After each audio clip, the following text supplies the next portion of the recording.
We owe $70 trillion. I understand that, but to walk out a $4 trillion solution, which is basically just a way for the Democrats to avoid dealing with this until 2017. I'm not here to talk about plans to deal with this till 2017. I'm saying we've got a real problem, and I'm tired of Republicans and Democrats who either want Republicans who want to burn the place to the ground, and Democrats, with all due respect, who want to offer a plan that gets it through their end of their second term of their presidency, and then screws me and my kids when it's over. And until we do that, we have to deal with the extraction that is at foot. It is the reason the financial markets are behaving the way they're behaving. That is a mathematical fact. This is not some opinion. This is a mathematical fact. Tens of trillions of dollars are being extracted from the United States of America. Democrats aren't doing it. Republicans are not doing it. An entire integrated system, financial system, trading system, taxing system that was created by both parties over a period of 2 decades is at work on our entire country right now. And we're sitting here arguing about whether we should do the $4 trillion plan that kicks the can down the road for the president for 2017 or burn the place to the ground, both of which are reckless, irresponsible, and stupid.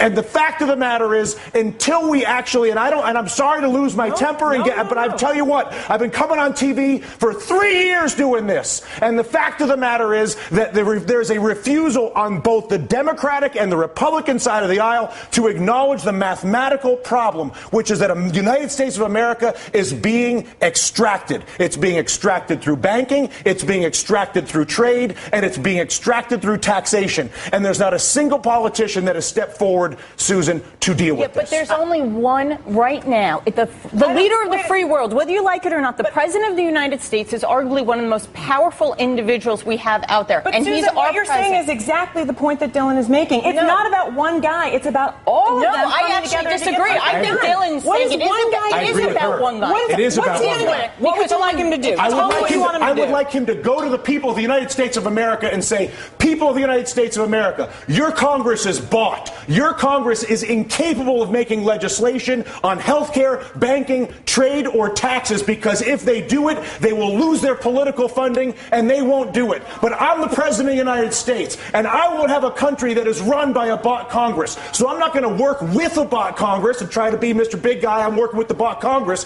I'm going to abandon the bought Congress like Teddy Roosevelt did, and I'm going to go to the people of the United States, and I'm going to say, you've got a bought Congress. And until we get rid of the bought Congress, which is Jimmy Williams' constant point, which is get the money out of politics, and until a president says that's the problem and says he's going to fix it, there is no policy that I can possibly see, no matter how brilliant your idea may be, or your idea, or my idea, or her idea, or your idea at home, is that idea will not happen as long as there's the capacity to basically fire a politician who disagrees with me by taking funding away from him. Is that a fair assessment?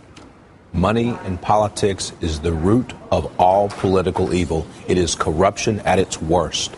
And until we step up and kick that out of the park, it's going to be the same system all and only the president could do that. We're going to No. Congress has to do it too. The Congress has to do it too. But I'll tell you what. How bad does it have to get? How much money has to be extracted? How many things have to be heard? Down to brass tacks. Okay, physically, what do? You go and give a speech right now. Right now. Right now. You say. And then what happens tomorrow? Tomorrow, what happens is you begin the process of actually investing in solving the problem. So I come out and I say, how? I create an infrastructure bank with 2% blending immediately. Once I explain to people the problem, once I explain to you have cancer, once you understand how screwed up your trade, tax, and banking policies are, believe me, you will have no issue when I incorporate an infrastructure bank that I fund with repatriated offshore money that I bring in and then use to create 2% direct lending to every business in America. Because when you realize that the banking system is fully corrupt and defrauding us, and I come out and say that, which is what I want my president to do, then at that exact moment I say, you know what, we got a screwed up situation here, people. You all know it, and now what? I'm going to admit it.